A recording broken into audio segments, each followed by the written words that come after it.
That we're off. Welcome everybody. Um, not to bury the lead, but as you see on screen in front of me here, we're daylighting Phalen Creek. And that's not the only reason that we're here tonight, but it is a big one. So we're joined by a couple of my coworkers, Michaela and Keely. Would either of you like to introduce yourselves before we kick things off? Sure, I'll start, I guess. Hello,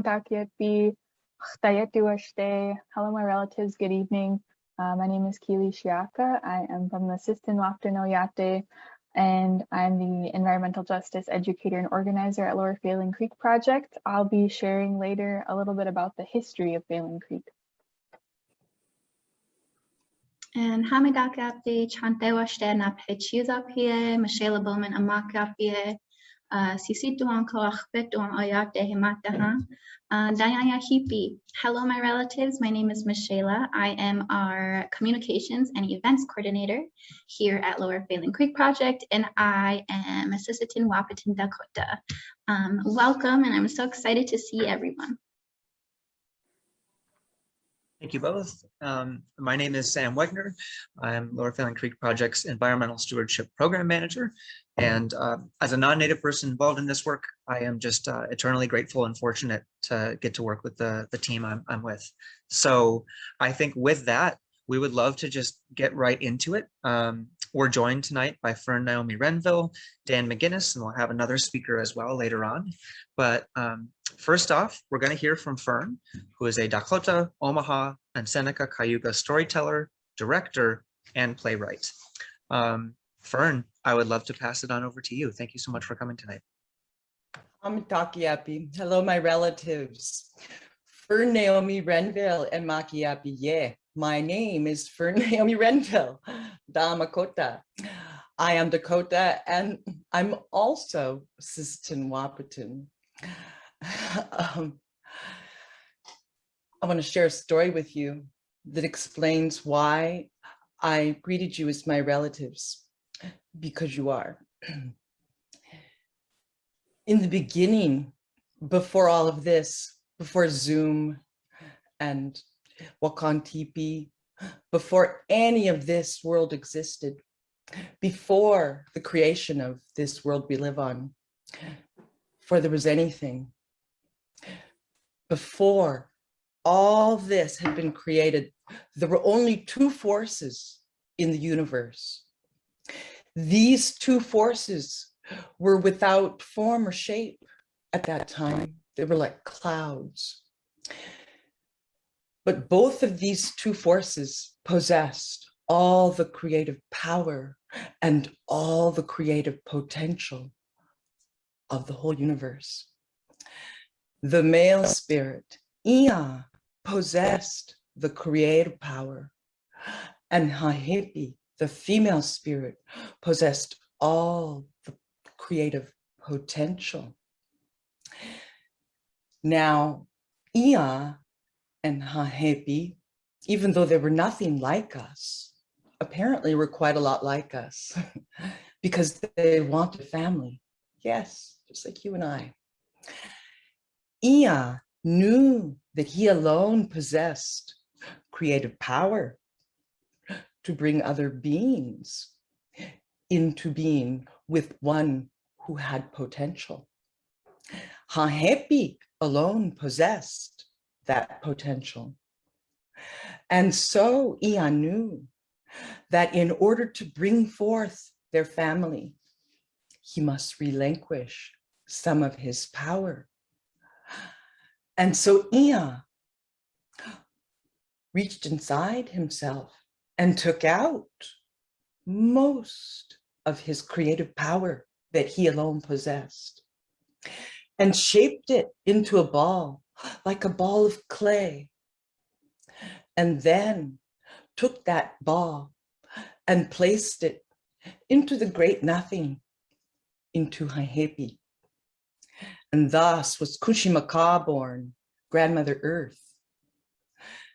Now, at this point, Ia knew that Grandmother Earth would be lonely, would be cold, would be dark if she was all alone. And so Ea reached inside himself and took out the rest of his power and granted it to other spirits and creations to bring them forth. The moon, the stars, the heavens, the sky world, and then the forces that would create the earth world. All of that was created by Ea, the remainder of his power. And then Ea, having nothing left to give but his blood, yes, Ea had blood. In fact, Ea's blood was blue. Ea opened his veins and let that blue blood pour out down onto the surface of that new Kushimaka.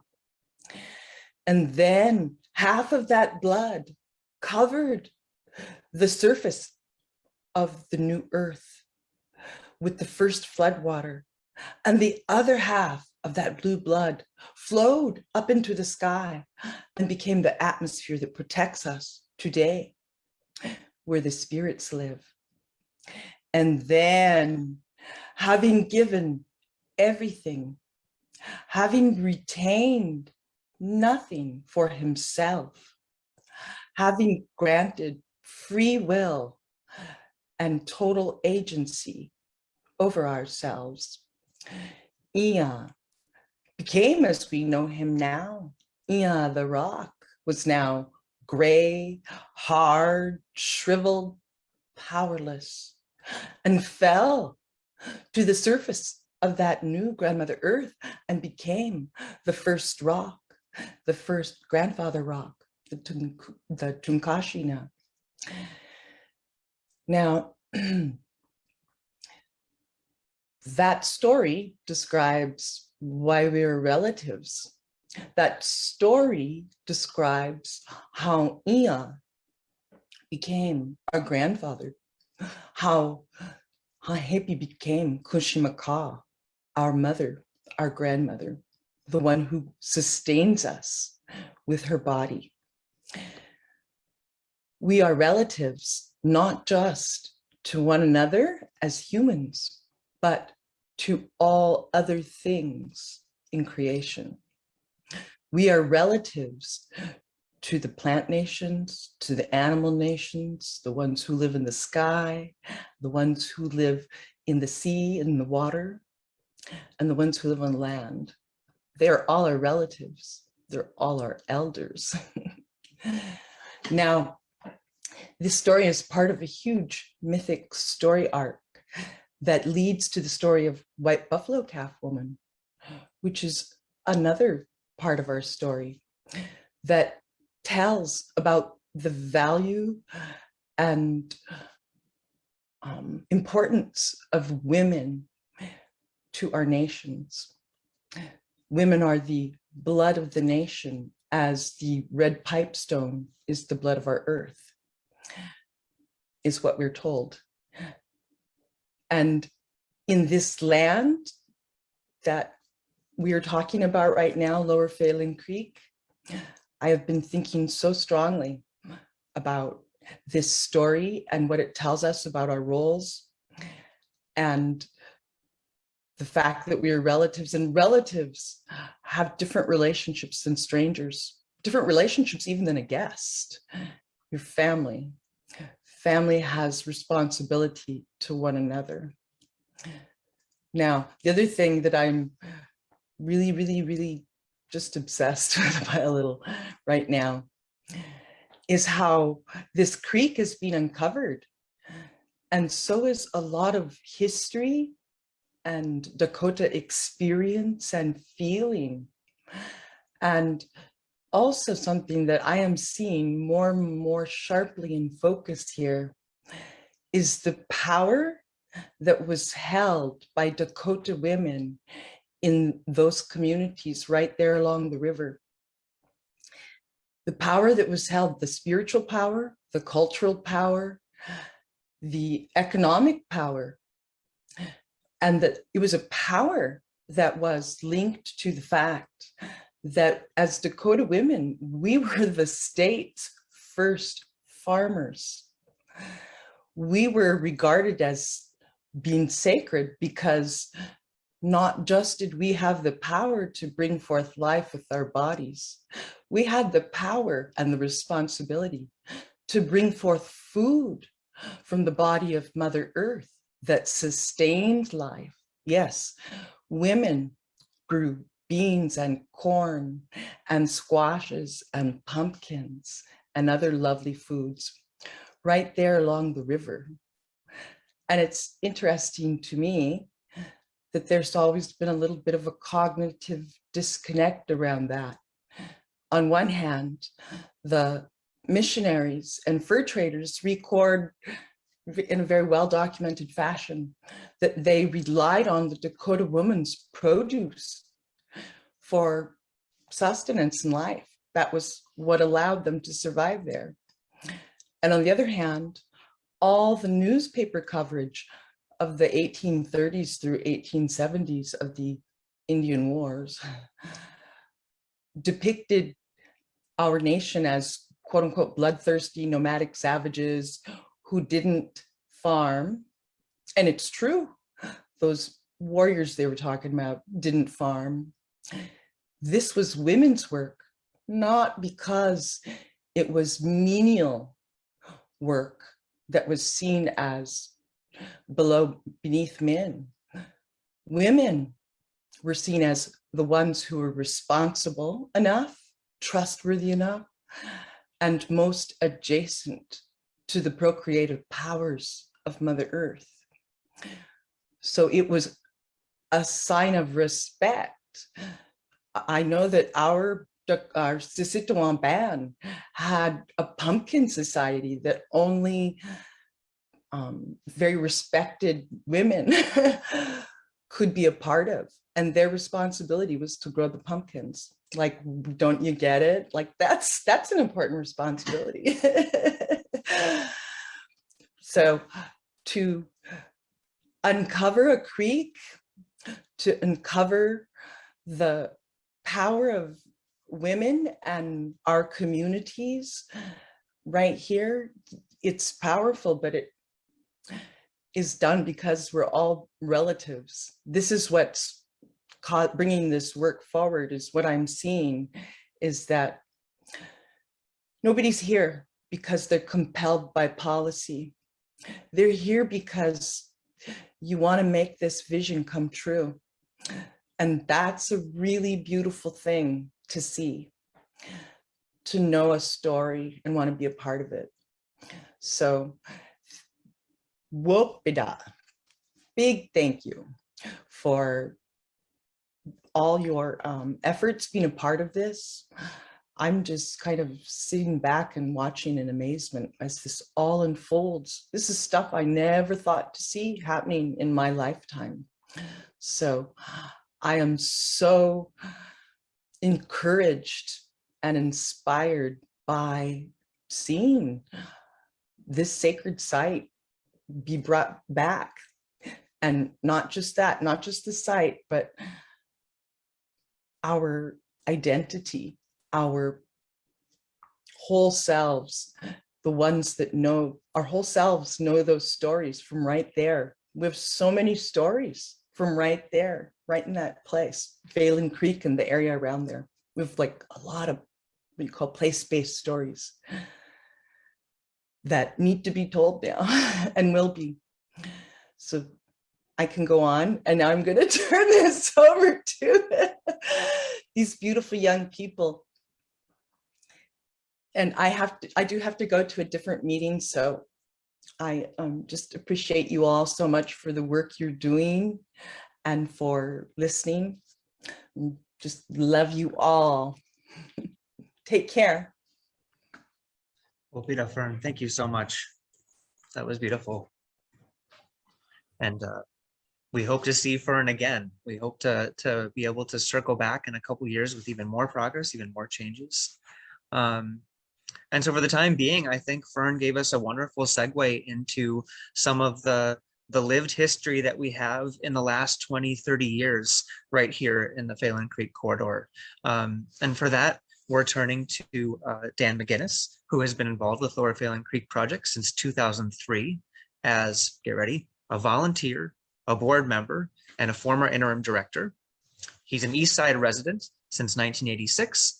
And after 50 years of conservation work along the Mississippi River, he retired so he could spend more time with us. So Dan, thank you so much for being here tonight. And we would love to hear your thoughts on this project and your experience being a part of this. Thank you, Sam, and welcome everyone. I'm honored to be a part of this evening. Excuse me. As Sam mentioned, I retired after 50 years working along the Mississippi River and live on about as close to the southeastern corner of St. Paul as you can get down in the Highwood neighborhood. And this project truly became a bigger and bigger part of my life after I retired. It's kind of in my backyard in a way. And after traveling along the river from the headwaters to the Gulf in my work, it's wonderful to be focusing on this place. And I'll give you a little bit of context to Lower Phalen Creek, and then talk a little bit about the history of how people got involved in even thinking about daylighting this creek and some of the things that have happened along the way. There are three creeks that flow into the Mississippi River on the east side of St. Paul. Phalen Creek is one of them, although you can't see it if you went out to look for it, except a couple of places in Sweet Hollow Park, but it's primarily underground, running through a series of pipes, stormwater pipes. The second creek is Battle Creek, which is just downstream and runs from Battle Creek Lake over in Woodbury to the Mississippi River, emptying into Pig's Eye Lake.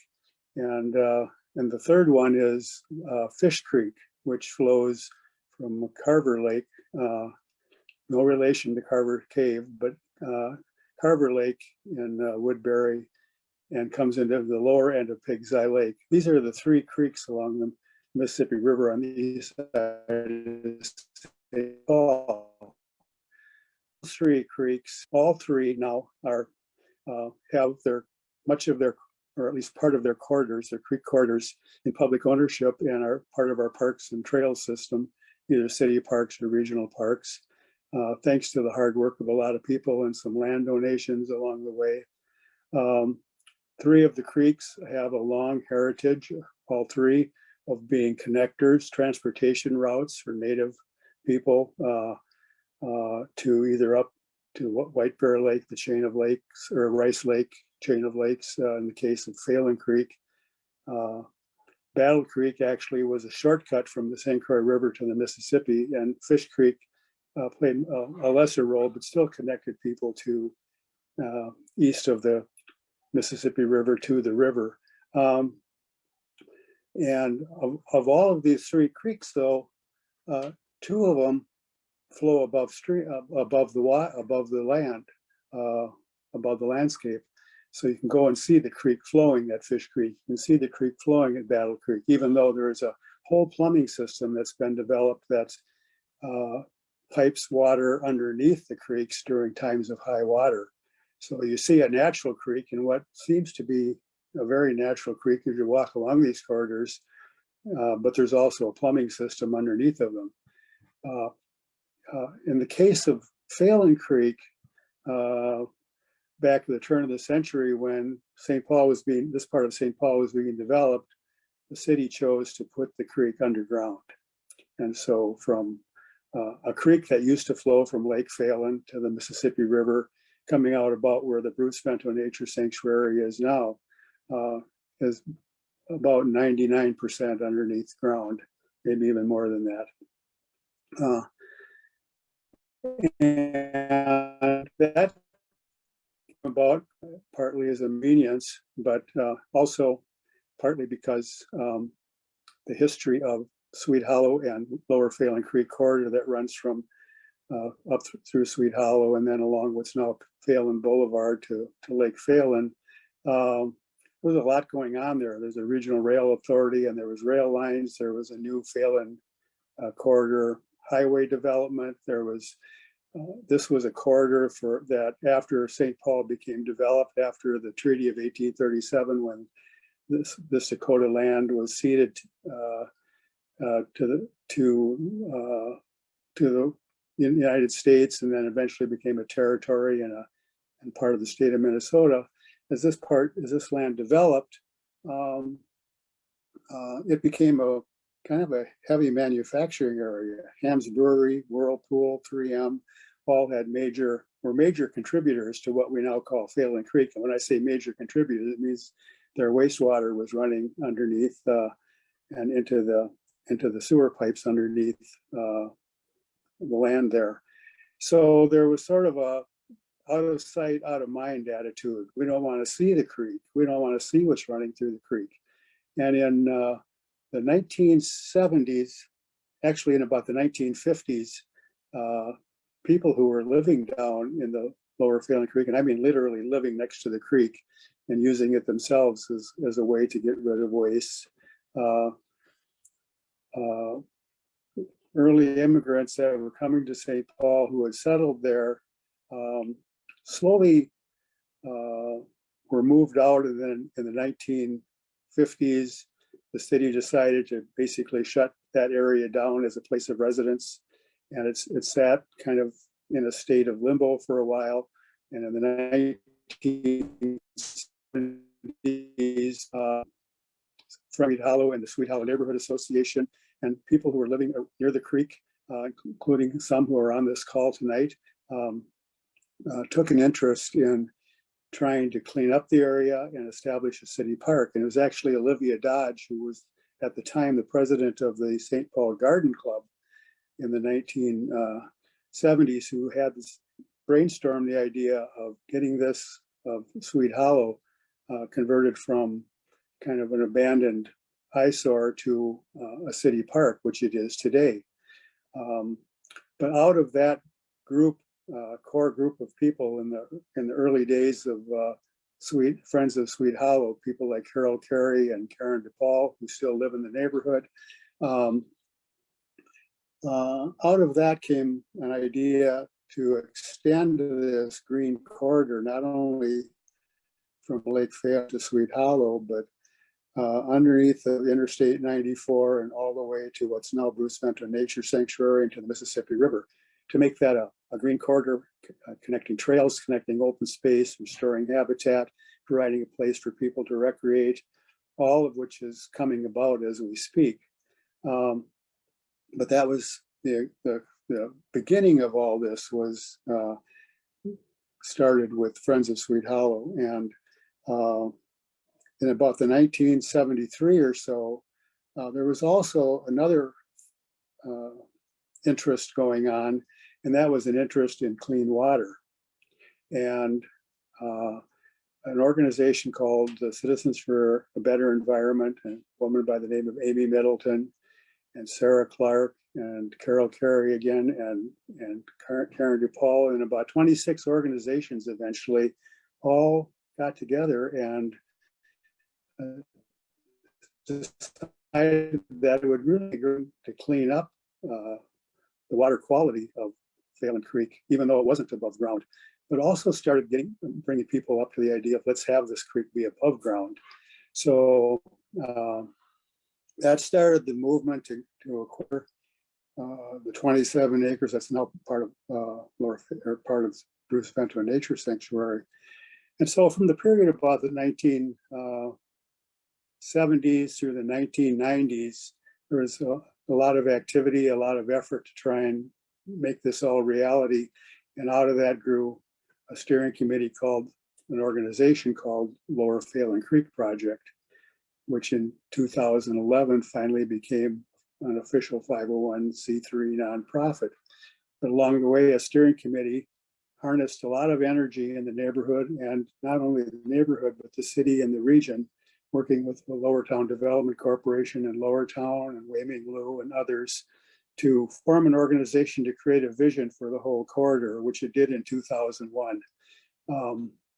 It's a little known document that describes some of the early days of Lower Phalen Creek Project, but it also sets out a vision for restoring this whole corridor, opening up the creek and bringing it back up again, having a trail system, which is now the Bruce Vento Regional Trail, and now most recently, excuse me, having Wakantipi Center there, an interpretive center at Bruce Vento Nature Sanctuary. And as a place where we can all share in learning about the cultural and ecological heritage of this corridor, of this place, of this part of the Mississippi River, this part of the region. And it's been gratifying for me to watch us go through a whole series of changes as an organization, from being an informal organization to finally becoming a 501c3, hiring our first full-time executive director, Melanie Twice, in about 2015.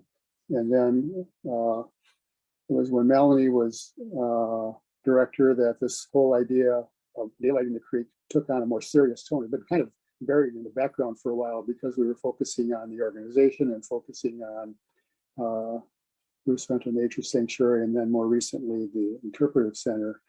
But the idea of daylighting the creek has always been kind of there, and now it's wonderful to see it come full circle. It's now kind of front and center in our agenda again. There's a great interest in the community, in the Capital Region Watershed District, and the community, and restoring this creek, bringing it above ground as much as we can from Lake Phalen to the Mississippi River. And I think what's really, I'll kind of wrap this up by saying, I think what's really significant about all this is that it fits so well with how the nature of our work and our organization has shifted from being a kind of a collaboration of Eastsiders who really had an interest in this area, and has now become an Indigenous-led organization, both on the board and on the staff. And what that has done and has brought, it's daylighted our heritage. It's not just daylighting a creek. What we're talking about is daylighting an ecological and a cultural heritage of this area, and bringing to light the real history of what this place is all about, and its significance and its sacredness. And I think part of what will happen at Wakantipi Center and this whole corridor will be a huge and wonderful learning experience as we learn about from each other about the entire history of this place, and not only the entire history, but the fact that this Dakota place is still a Dakota place, and the Dakota members of our board and staff are going to help us, along with a lot of other people, share all of these stories, not just of what happened at Wakantipi Cave at the sanctuary, but what's been happening along all these, maybe all three creek corridors on the east side here. There's a rich ecological and cultural history awaiting to be stories to be told. So I think I'll wrap it up there. Thank you so much, Dan. Sam is with me now as his computer sort of crashed, but luckily we're in the same office. So yes, thank you so much for sharing that piece of history. This has been such a project with years and years behind it, and we're so happy that we've, one, grown to become native led, and two, have such amazing coworkers such as Sam, who are making a legacy of all of the work previous be a reality.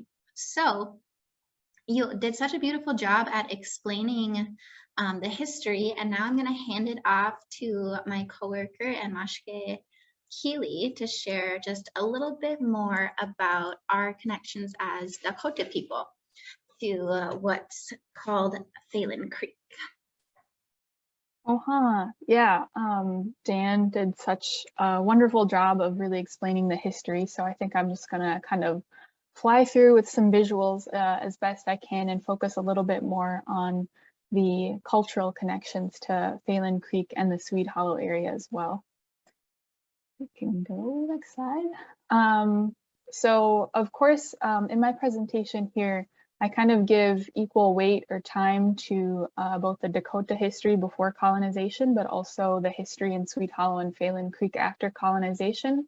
But in actuality, our Dakota history in Imijaskaotume, or the village of the White Bluffs here in St. Paul, goes back, of course, thousands and thousands of years. And it's only, you know, recent history, I guess, has just been such a short part of that and such a short part of the story of this land.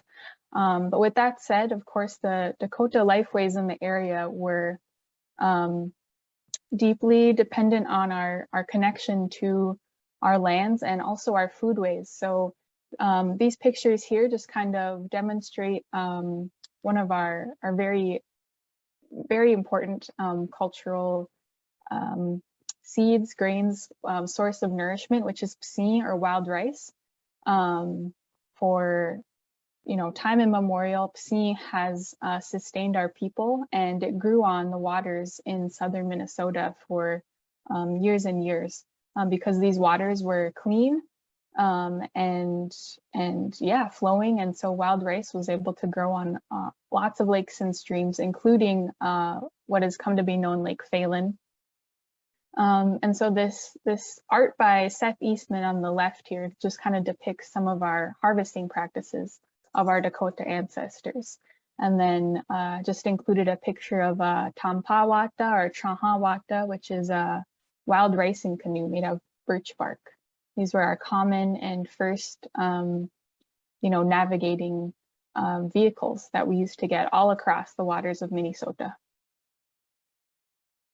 So additionally, the waters or the area around Lake Phalen, and of course, you know, Phalen Creek is the water, I guess the connection point that we use to get to Lake Phalen from Wakapatonka or the Mississippi. And so it was just such a crucial point for us, and we had you know, permanent and temporary camps and villages all around this area. One of the reasons for that was, of course, because we had sugar camps all along a lot of these lakes. Maple trees were in abundance, and we were able to harvest trahampi, or the sugary syrup from the trees, and, you know, boil that down and use it as a source of nourishment all year round. We were also sustained by our animal relatives, the Hehaka Oyate, the elk nation. They were once in abundance in this area as well. And also small game like syncope, or the muskrat, which you see one every once in a while around the waters here. But they used to also be very, very abundant in this area. And so all of these things were, you know, beings that supported us and allowed our communities to live and thrive all around this area. And of course, in what has come to be known as Swede Hollow and around Wakantipi and Lake Phalen. So this is just kind of giving us a visual overview of the timeline of this area. So pre-1800s, as I just spoke to, the Dakota people live in and all around the area of Swede Hollow, and we regularly use the Wakapa down the creek to get us from, you know, the river, the Mississippi River, all up the chain of lakes and all throughout the area. From the 1830s to the 1930s, unfortunately, our relationship with, you know, settlers and then eventually the US government really deteriorated during that time. Genocidal tactics from the US government resulted in the US-Dakota War of 1862, and from there, most Dakota people, my family included, were exiled from our Minnesota homelands. With that came the, I guess, the movement, the immigration of lots of communities to the growing city of St. Paul, including impoverished immigrant communities to the area of Swede Hollow. From the 1930s to 1956, again, more communities, immigrant communities moved into the area, and by 1956, the area was predominantly inhabited by immigrants from the Mexican community. But unfortunately, the city of St. Paul destroyed their homes due to what they deemed were public health hazards, supposedly. And then from the 1970s to the present, as Dan thoroughly laid out for us, the Friends of Sweet Hollow and lots of other community organizations convinced the city of St. Paul to create a public park from this former settlement, named after the Swedish immigrants who were the first, one of the first immigrant groups to settle in Sweet Hollow.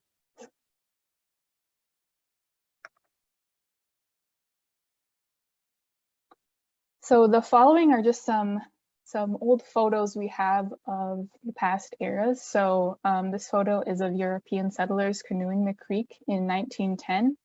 The creek meandered for about 4 miles through St. Paul, but even after European and American settlement and arrival, this photo just demonstrates that into the 20th century, they were able to use this creek to get around. And this photo also speaks to how big the creek was.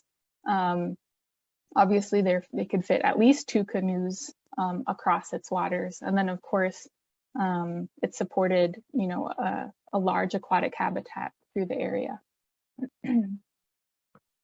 This is another photo from 1910, showing some of the homes that were starting to be built in Sweet Hollow. And also on the left side of the picture shows the creek that went through Sweet Hollow. And let's see. Yeah, I did just want to mention and make sure I got this right. First, it started with Swedish immigrants, and then Italian, Polish, and eventually Mexican community as well.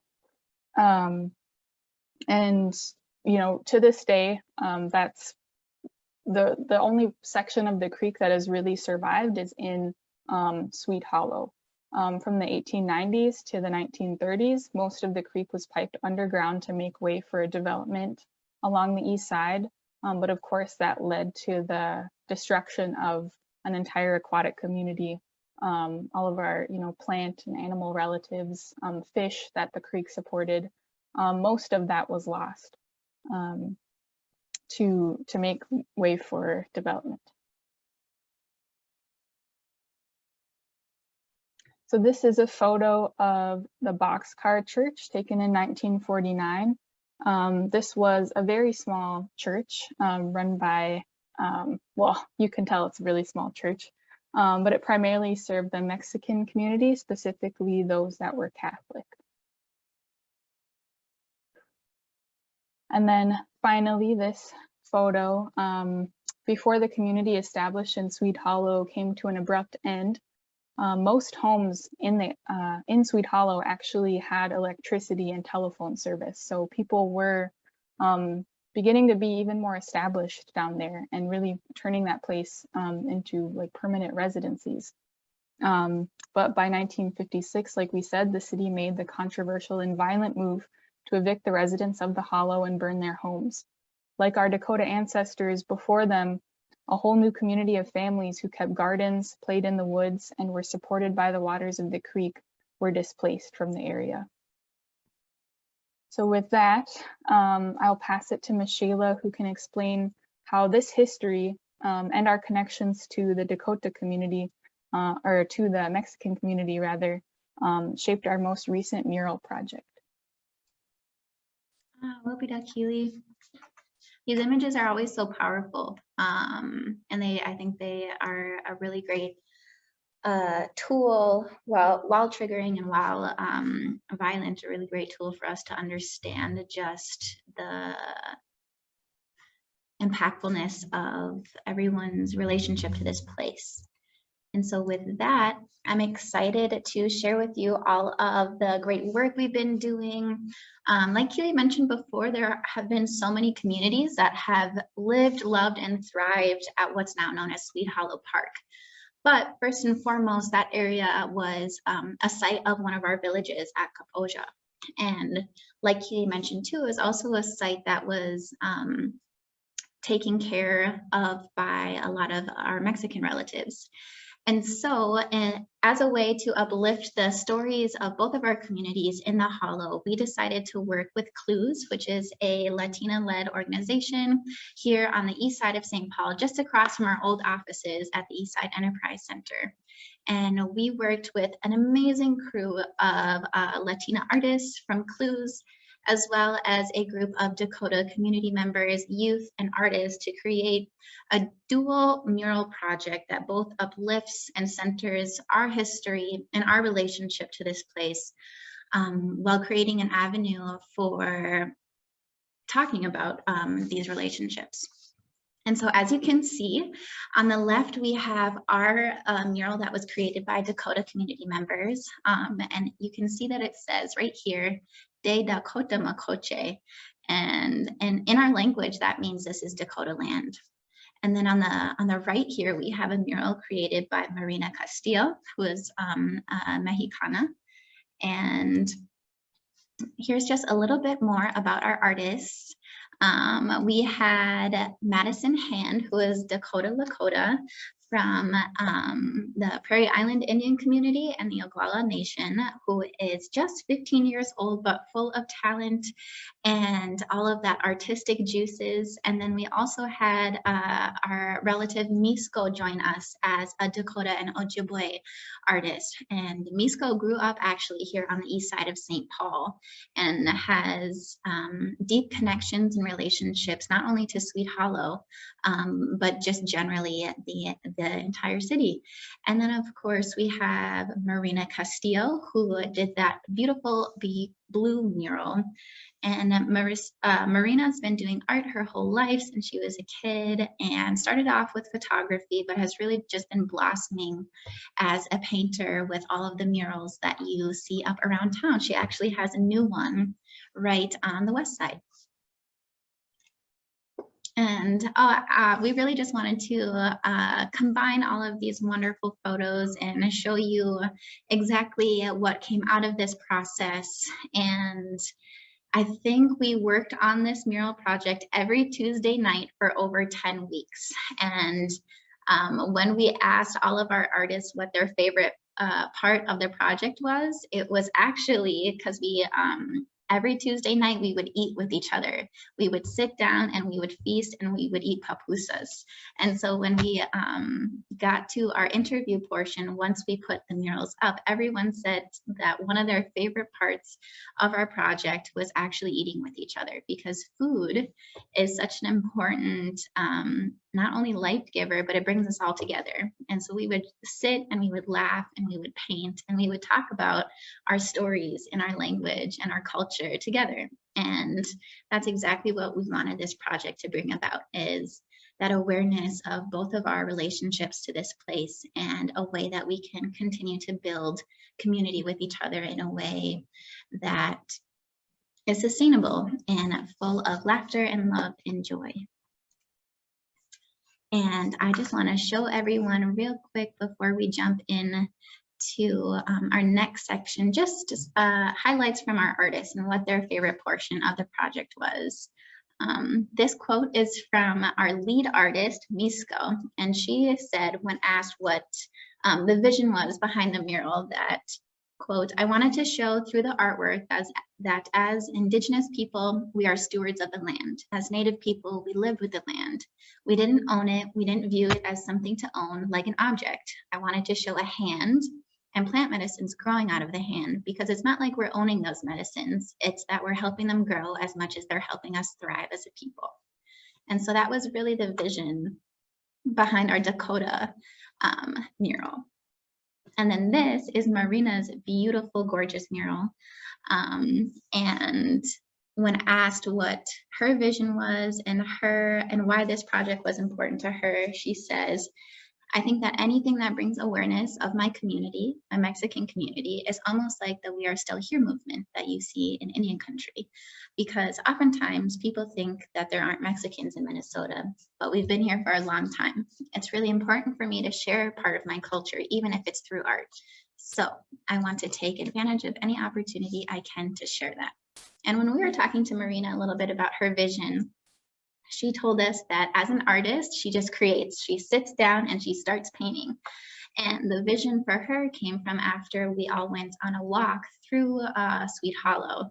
And there's this one section of the creek that you can kind of see elevated in the hollow. And she said as she was walking through Sweet Hollow, she just imagined all of the beautiful houses and homes that her people lived in at the hollow. And that was the vision behind her mural. And then this is our youngest member of our mural project, Madison Hand, who is Prairie Island, Dakota, and Oglala Lakota. And she says to be able to put something somewhere, a place where one of our villages was located, and to be able to say, this is Dakota land. And just to know that we're still here is really cool and inspiring. And so we hope that you all get a chance to go visit these murals. They are located just left of the parking lot, located on Greenbrier Street, just at the entrance, the upper entrance of Sweet Hollow Park. And they will be up for the rest of November. So if you haven't had a chance yet, we hope that you get a chance to go check them out. And then here is just a final collage of when we put up those murals and what they look like. And yeah, so I'm really, really excited about these murals. I hope that you all are able to get a chance, but we really hope that our projects like this that elevate all of our stories to this place can continue on as we work towards daylighting the creek. Yeah, so without further ado, I think our next step is going to be sharing our new video, correct, Sam? Almost. Almost. Okay, so I'm gonna have, if you're just tuning in, our lead programs manager for our project, Sam Wegner, his computer froze up, so he's currently sitting right next to me, and we are just about to get ready to pull up our new video.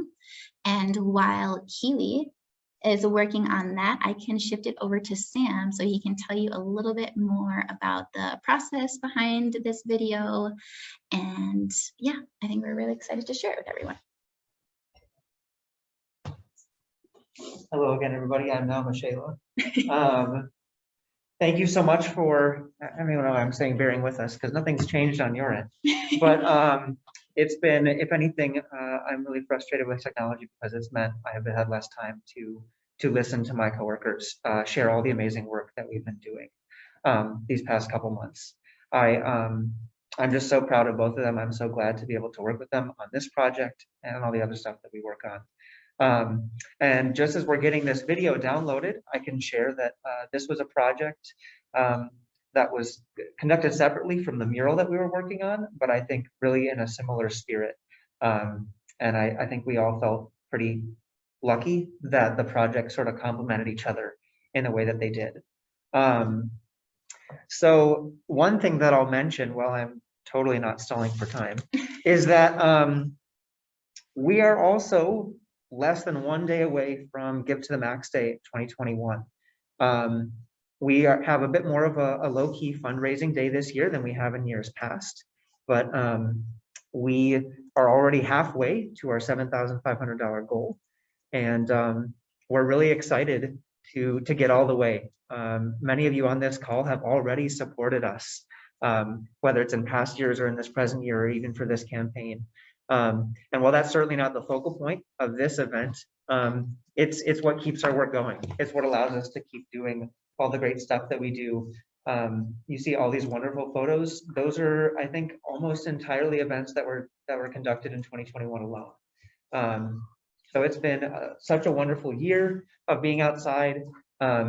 This video, I think, is living proof of where your donations go. And without further ado, I think we're going to switch it over to Keely and enjoy this video together. Okay, so I'll just share my screen here.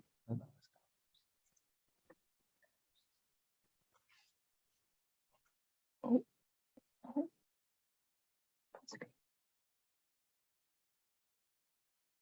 Okay, and then I just want to preface by saying, as technology goes, sharing over Zoom, it might be a little choppy, the visuals might be, but the audio should come through, and we'll have this full version available like on our YouTube and our Facebook and all of our platforms soon. So if it doesn't come through, don't worry.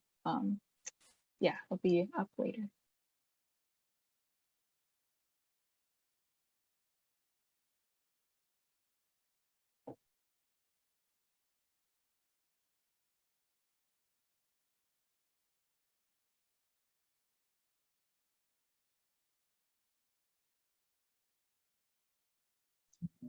Hey, Keely, I don't think we have sound. Oh. Hmm.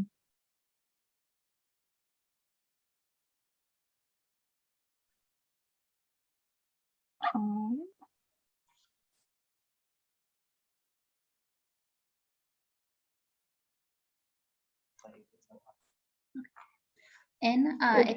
If you click the speaker, oh, it might be because your headphones are on, Keely. oh, if I unplug. Yeah. And then if you go into the, there we go. Standing that word mani. Can you hear it? Yep. Thank you. I'll just start.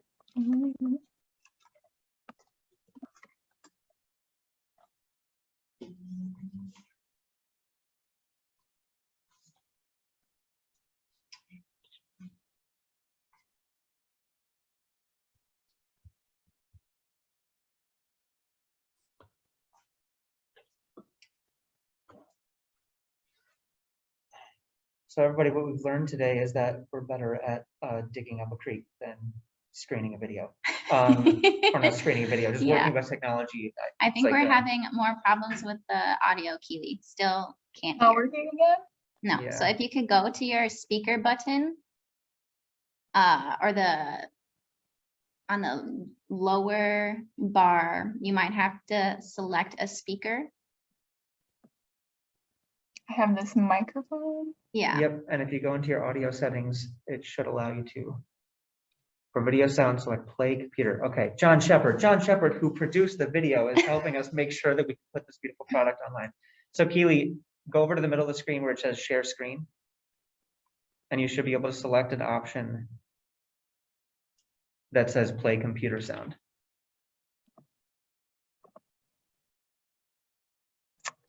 You might need to cancel your share and start it over, but that should get you to it. So it's an issue with Zoom. Yep, it should be something with Zoom. So if you essentially stop sharing your screen and then start a new share, you should have an option that allows you to select your computer sound for it. Got it. Okay. Yeah. And everybody, I gotta say too, I've been on some calls before where there's tech stuff and like the numbers just start like tanking. And I think we got the same people we came in with. So that's as good a sign as any. Thank you so much for sticking with us. And Keely is like our backup on tech. This was originally all supposed to come from my computer, but neither here nor there. Want to try it? Let's try it. Okay, so.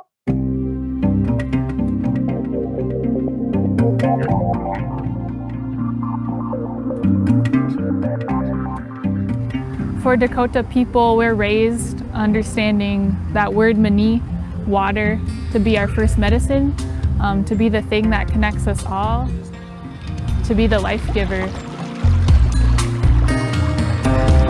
We understand that it not only supports human beings, but also our plant and animal communities around us.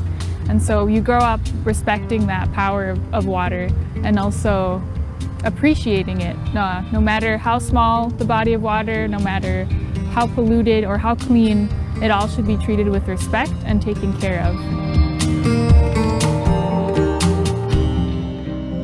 Ijaska and Badote,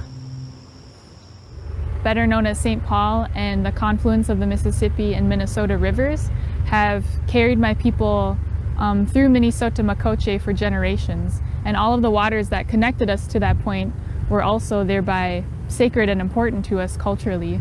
One such waterway was, of course, Wakpatanka, the Mississippi. And then also this Wakpada that's come to be known as Phalen Creek. We were able to harvest maple sugar there, hunt, and also harvest sea or wild rice.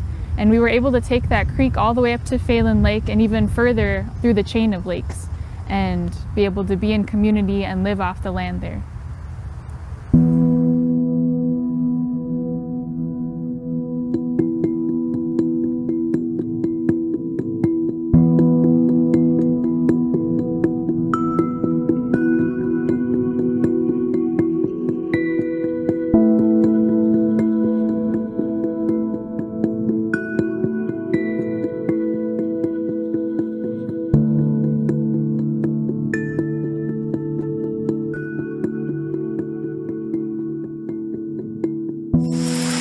Surrounded with nature, you know, and a lot of people in town never got to see that, you know.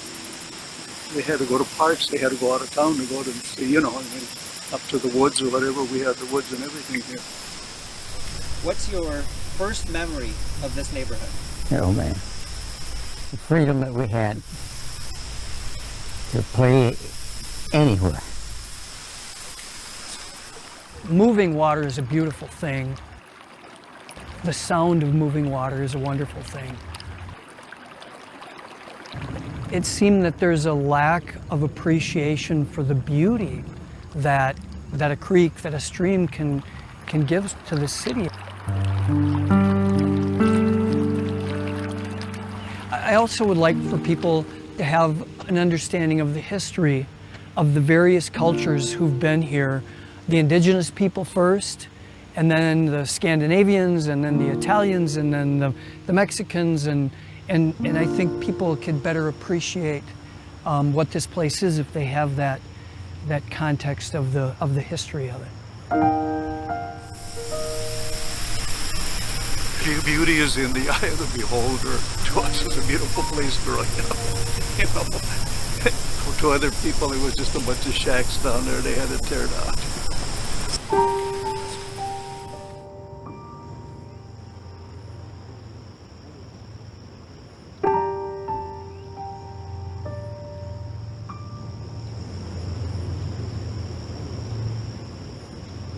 I feel like just taking walks on the east side of St. Paul, I always somehow end up by water, whether that's for recreation or whether that's like for work or just like being with family.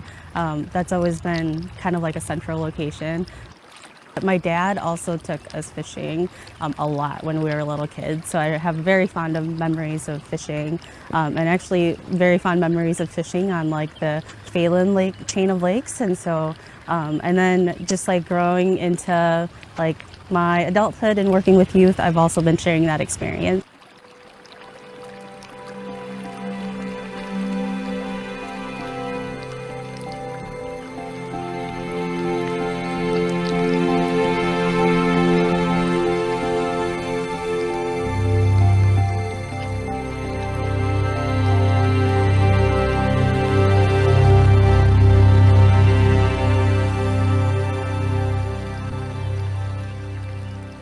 If people can see the full connection of like the whole chain, but all the way down to the Mississippi, I really think that's important. For me, it would be like a everyday constant like reminder that, hey, we can all do our part.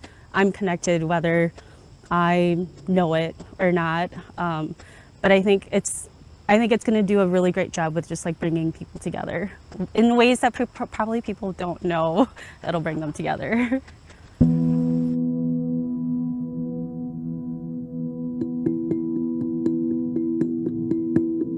I would love to see natural habitat, native plants for sure, something really beautiful and natural, but just a place where people feel safe and they can connect to nature, but also something that brings wildlife back, especially like in the heart of like the Twin Cities.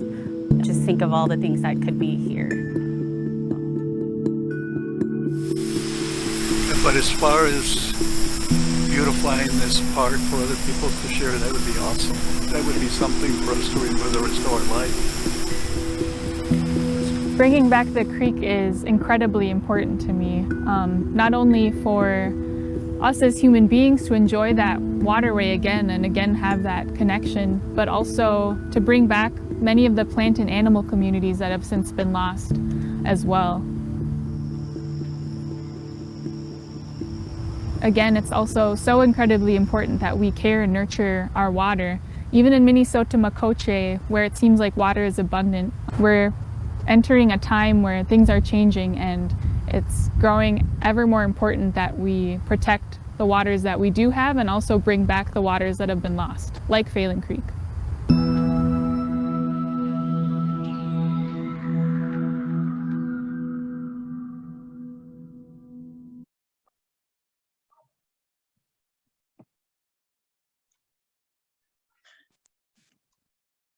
Thank you so much, Keely, for sharing that on the fly. Thank you to the Hamline University Center for Global Environmental Education for coming out on a couple late summer days to film those with us. Thanks to Capital Region Watershed District for funding this project. And most of all, thank you to all of our interview subjects, including Keely, who did such a wonderful job of speaking to just all the value and beauty that Phalen Creek holds. So with all that, I would love to shift towards sort of the most recent update that we have. The daylighting of Phalen Creek, as you've heard, has been in the works, or it's been a community priority for over 20 years.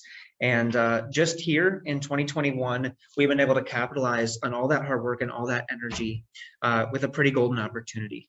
So what I would love to do here, and this is you're just viewing another sort of printout of Phalen Creek's location along St. Paul.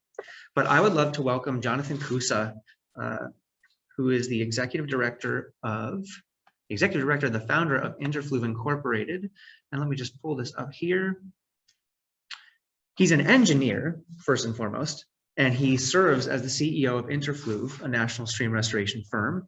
He has spent over 22 years restoring aquatic ecosystems. Jonathan is a resident of St. Paul. Oh, there we go. And lives with his wife and son just a few blocks from the Mississippi River. Jonathan, I want to give you a little time to prepare, so I just sort of call you out of the blue there, but also in front of our screen, you can see a number of the partners that we've had over the years. This is absolutely an incomplete list. Dan, you mentioned some of the folks, Friends of Sweet Hollow, some individuals who are not listed here. What you see on my screen is really just a number of people or a number of organizations who have been involved in my time with the organization, which just dates back to the last couple of years. And so as I can sort of run through the couple other slides that I have, oh no, I don't know if I can. I got to tell you folks, 2 years into the pandemic, you'd think that things would have worked out, but I can confidently say that this is the worst tech disaster I have ever had in my life. So at least I have something to remember this by. Jonathan, I'm not even going to, I'm on the second computer that I've killed now today. So I'm going to pass it over to you and see if I can get this worked out. That works, Sam. I've got some pretty slides. You won't mind if I share my screen, and I'll just, you can even not at all. A little bit if you'd like. Go for it. All right, let's share this. And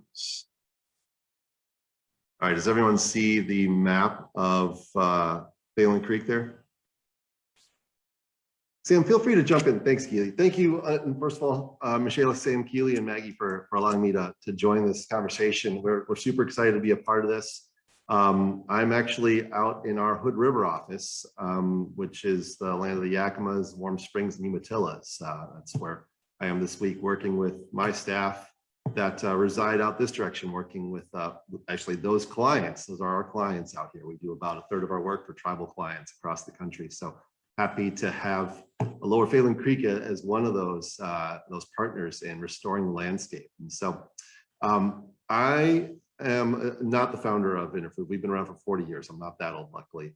But I am the CEO of Interfluve and engineer, and I enjoy working in St. Paul. And so we've been doing some work for Capital Region Watershed over the years. We did Trout Brook Nature Sanctuary, which is on the other side of 35W, restoring that daylighted channel. And now I've been working now for about 5 years with Lower Phalen Creek on this project. And this is where we started. We started with an initial study to look at, honestly, does water flow downhill? And so we ended up with what is a very boring engineering figure, but it proved that water flows downhill and that we could get it from Lake Phalen all the way down to the Mississippi, maybe a couple pipes, but this is the mess that an engineer looks at and says, well, can we weave it through all the various utilities and landscape obstructions that have been placed in the course of Lower Phalen Creek over the time that it has been in the ground in a pipe. And so one of the things Sam asked me to do is talk about, like, where do we go from here? So Sam and his team and Maggie and others have successfully garnered some funding from our friends at the state, as well as other partners, to advance this project. And what we call the first reaches, which is reach 7 and 8 in this figure, it's here to the right. But what happens next is we take this and we start looking at developing some plan sets so we can actually start moving dirt, or at least telling people where to move dirt. And so this is a project actually we're working up in Toronto. The Don River on the front face of Toronto currently flows through a concrete channel, and this is going to be a brand new river. And so one of the questions actually in the question box is already is how frequent do we see these daylighting projects around the country? More frequently recently. So I've been, like Sam said, doing this for about 22 years. We see more of these projects over the last 10 to 15 than we did in the first half of my career. This is what the city of Toronto and the province of Ontario and all the good citizens of Canada are paying for. So it's $1 billion project to restore the mouth of the Don River on a brand new alignment. So what we'll do there, which is the same thing we'll do at a smaller scale for Lower Phalen, is take the concepts and these boring engineering figures, and we're going to translate those into design documents that'll look kind of the black and white document on the right there, which tells people where to move dirt and where to place all the habitat wood. And we start building things like this. And I've got some pretty pictures of some of the things we're doing around here that will give you an idea of where we're headed with Lower Phalen Creek. This is Trout Brook. That's in the background there, the Afton Alps buildings. But Trout Brook was straightened. Every single one of the pictures I'm going to show you was dry land before we touched it. And so what you're seeing is restored channels within a year or two. Sometimes this is within the first year of us constructing that in the field and placing habitat features like large wood and rock riffles and things like that.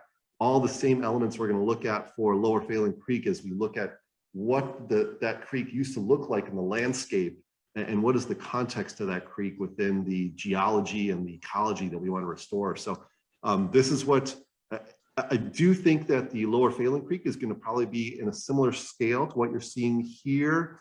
This is our first project in Idaho. It might be of this scale as well, which is we're not building another huge Mississippi River channel. We're building something that reflects what that channel might have been pre-industrialization and paving of most of St. Paul. And so this is Interflu's very first project, built in 1983 and 1984 in Idaho. And this is a picture that I took just 3 years ago, showing how you can, in this case, there's more manicured lawn next to the water than we'd like, but you do see there's a heron actually in the background. I'm not sure if you can see my pointer, but there's a blue heron standing back there.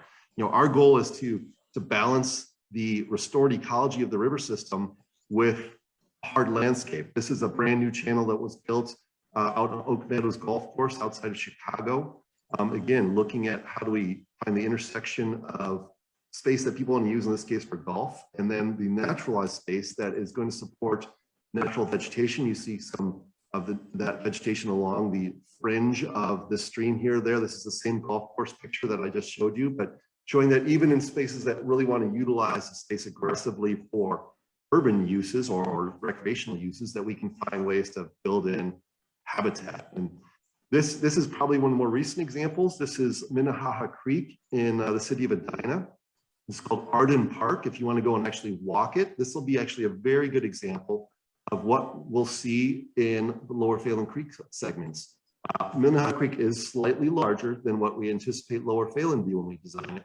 But what this does show is a great intersection of kind of that turf green space that is currently in the landscape with a more naturalized space that will harbor, in this case, a lot of wildlife and restore nature within a very dense urban area. I mean, this photo was taken in a way that you don't see the houses right to the left and the houses just to the right and the houses right behind me.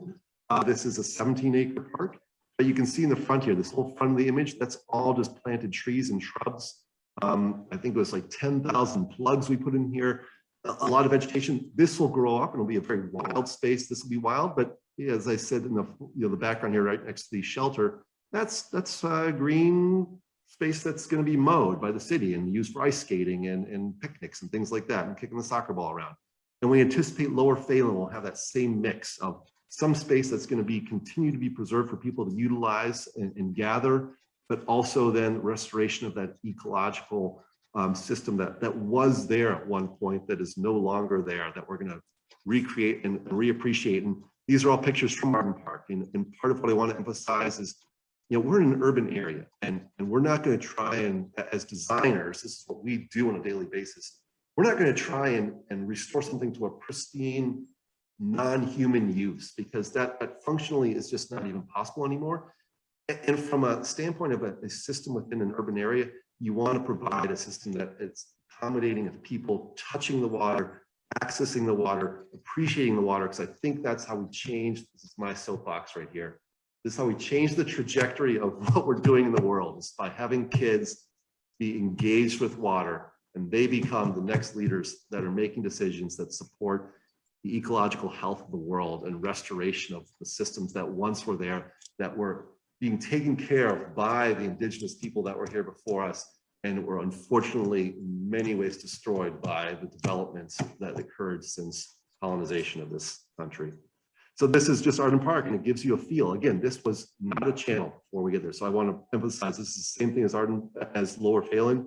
This was dry land, and this is what we're going to recreate, is something that has the look and feel of something that might have evolved in the landscape on its own. We're going to reset the trajectory of the system in a way that is going to make it feel like this was the landscape that was there, and we never screwed it up the way we did with basically putting the pipes or putting the stream in a pipe, yet still accommodating people moving around it. This is slightly farther upstream, a little flatter reach of Minnehaha Creek. This is in St. Louis Park.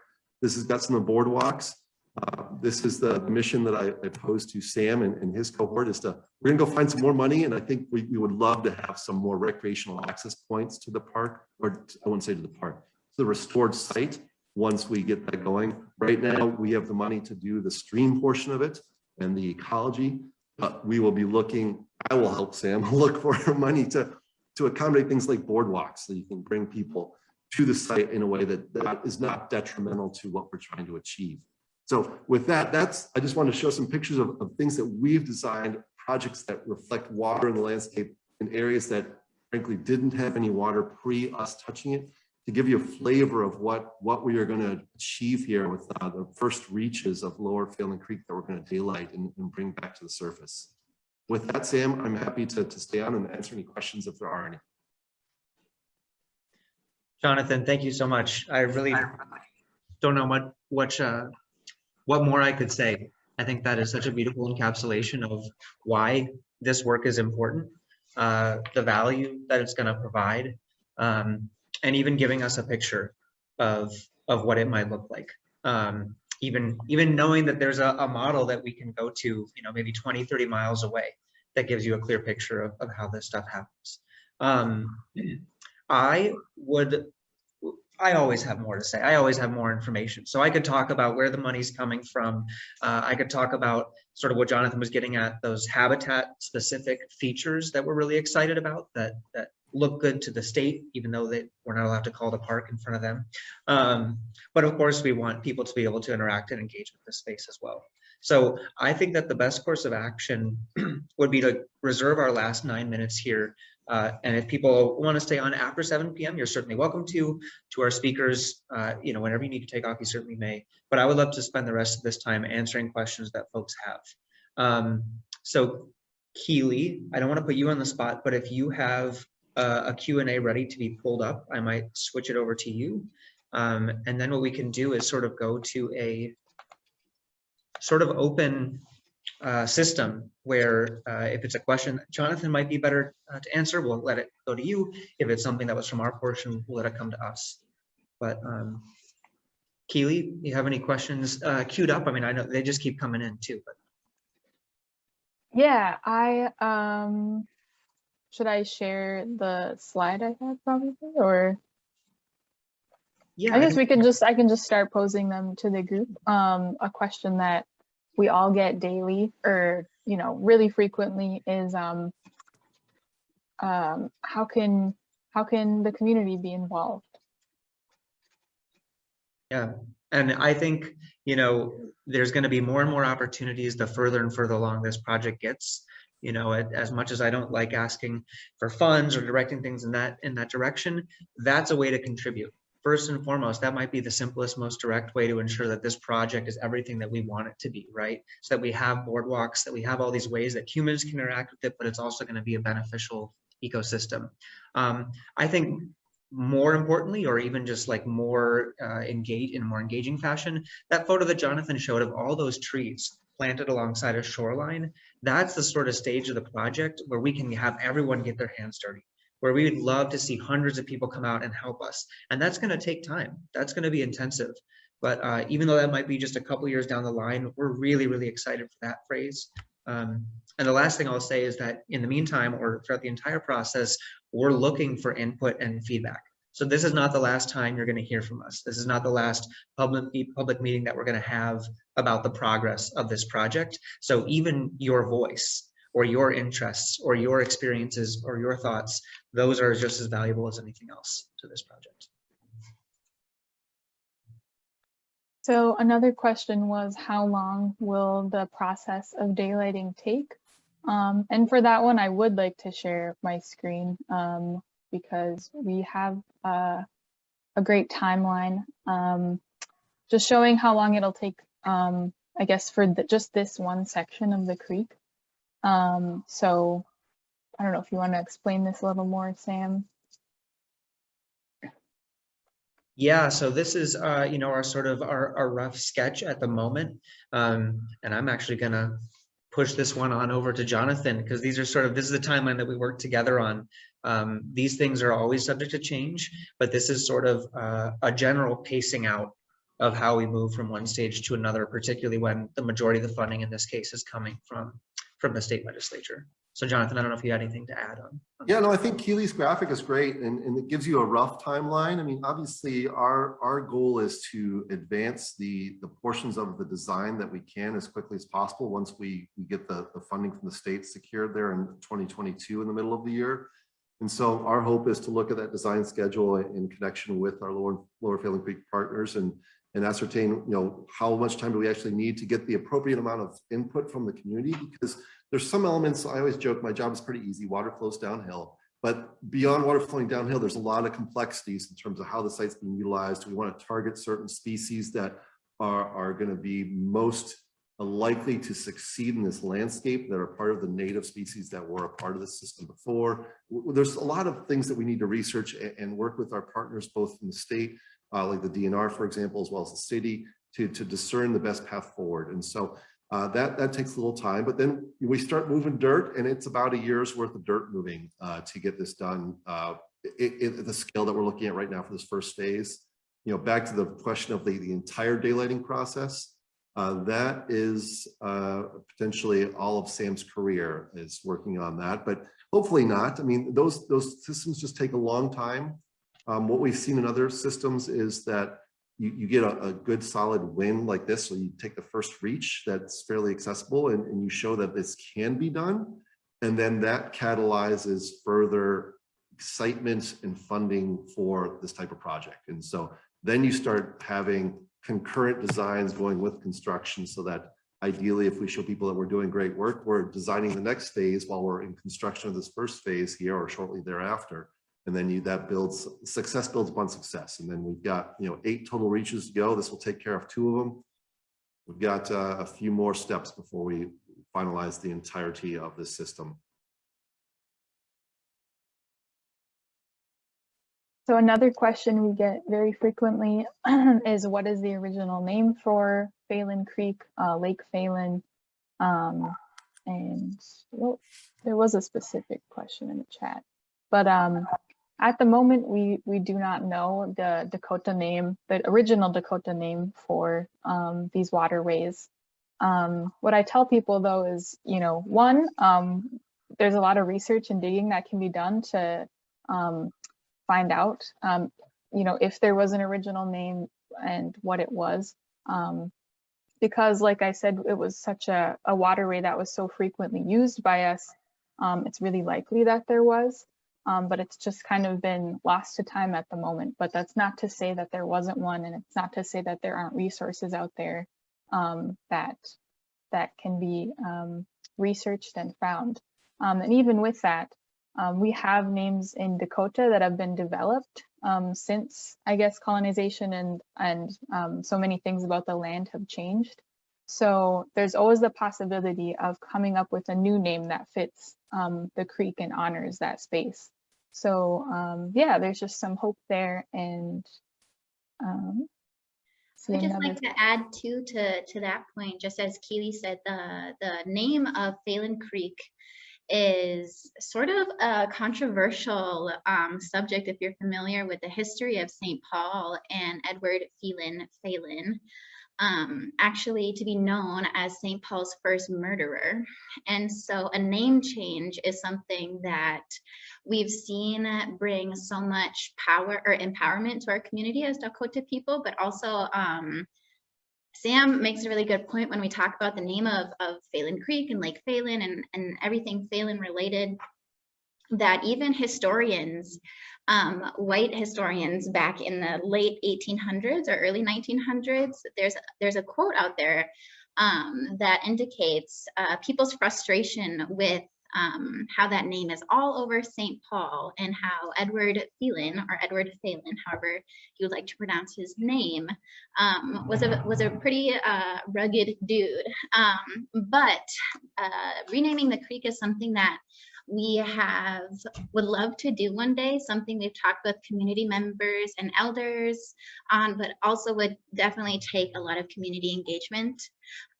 As Keely mentioned before, there are names in our language that you see all across Minnesota Makoche that didn't come here until these last couple of years, Pilot Knob or Oheawahi being one of them.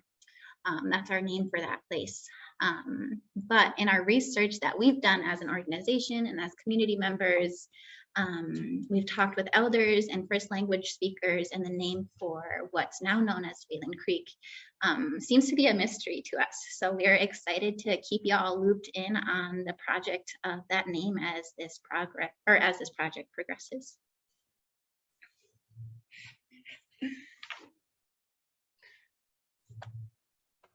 And then Keely, I know it's about 7 p.m. I'm trying to think. I know that there were a couple questions asking about the underlying infrastructure, specifically at the project site. Jonathan, I don't know if you want to tackle that. Yeah, I think it was relative to the geology. So that's part of the first study we did, is looking at the underlying geology of the site to discern what the potential path was of Phalen Creek before it was put into a pipe and basically brought straight to the river. And so we've already tackled quite a bit of that, looking at the geology, both the bedrock geology as well as the shallow geology there. Of course, within the city, the shallower geology is, the more likely it is to have been disturbed through various earth movements. And so that is taken into account as we look at the path of the creek, and as we have already established where that might have been based on the soil types and the bedrock. The other question that is related to that was the depth of material or the depth of soil over this particular system relative to along West 7th. Really, that's a harder one to answer. What I can answer is, as I recall the study for Lower Phalen, the depth of exposure needed to get water to flow downhill in these first segment is roughly 10 to 12 feet of cover that has to be removed. But we do have some areas as you work your way down that's more like 22 to 25 feet. And those are the areas that might still have to be small sections or longer sections of pipe to connect the water as it goes downstream, just because we've moved earth so aggressively as we've built out roads and developments. And so it varies along the corridor. And that's one of the things that we looked at as the first phase, to see where we could feasibly move material. And that's why we're going to work closely with partners over at Met Council and others that are working on similar linear projects through there to ascertain how much can we expose the creek. And obviously, at the end of the day, we don't want to build a Grand Canyon of the new Phalen Creek corridor that's not in line with how that landscape was at one point. So we're going to want to see if we need to dig down, we got to dig out as well to make that work. And so those are part of the discussions that we're going to need to have with the city and other partners to discern, especially as we move from these first phase. The first phase is known how far we got to dig into future phases, moving south along that corridor to expose more of that creek. And that's part of the progress that we're going to need to make over the next years. Well, was that it, Sam, or was there anything else on infrastructure that I missed in questions? I think that covers it. I mean, there's always going to be more questions, but that's the point, right? Is that we're going to be answering this for folks, or we're going to be sharing these details as they're happening, so that there's a clear picture of where things are at. There's a comment here I could continue on. There's one comment that says, it seems like the watershed will have to be reconnected to return to Phalen Creek. The current outfall from Phalen Creek does flow year round and it goes into a pipe. And so we're lucky enough to have consistent year round flow into that system that will provide immediate base flow, they call that, to the creek to basically keep water in it. So we are lucky for the system to have enough resiliency to be able to have a continued benefit to aquatic species, which inherently need water, as it turns out, is one of those key elements for fish to live. You need water. So luckily we've got water on the site that is going to be able to be redirected in part to our creek system. And then the pipes will be maintained from the overflows for the larger storm events. Thanks so much, Jonathan. Keely, do you see maybe one more burning question that might, cover some additional stuff that's come in the chat? If not, I have a couple words I can say. But those are the main ones that I think we could answer. Yeah. awesome. Yeah, I mean, and I think 7:04 is as good a time to end as any. I got to go see if my computer's exploded in the other room. But I just want to re-emphasize that this is the beginning, right? I mean, clearly, right, both with the project, with the location of the creek, with all of it. We are so excited to see this project grow over the next few years. I think there was a question that asked about who owns the parcels to the south, and in the presentation that was not able to be shared, the majority of the parcels to the south of where we're daylighting now are publicly owned by the city. And so there's some more golden opportunities when we get down into Sweet Hollow Park, the East Side Heritage Park. You're going to see, it's sort of like the first domino, like Jonathan said, right? Once we get this first element above ground, that's going to demonstrate just how critical of a habitat this is. And I think it's going to make those processes concurrent, so that it's not going to be 2021 to 2025, this one's done, and then 2025, right? It's not going to be quite so sequential. They're going to sort of latch on to each other. And so without making any further promises, I just want to thank you all again for being with us tonight, for bearing with a few technical difficulties. And also just know that we are all here. So you can find myself, Michaela Keely, at lowerphalencreek.org. Our email addresses are right there. We are more than happy to talk about this project early and often. Our emails are not on the website, so you have no way to contact us. But if you registered for this event, we have your emails. And here we go. I'll drop my email in the chat, so you have a point of contact if you haven't met us before and you want to know what we're all about. And if you want to donate to buy us a new Wi-Fi system or something, it seems that we have a pressing need for 21st century technology. But I just want to say thank you one more time. I think that's all we've got for you, and I hope everybody has a good evening.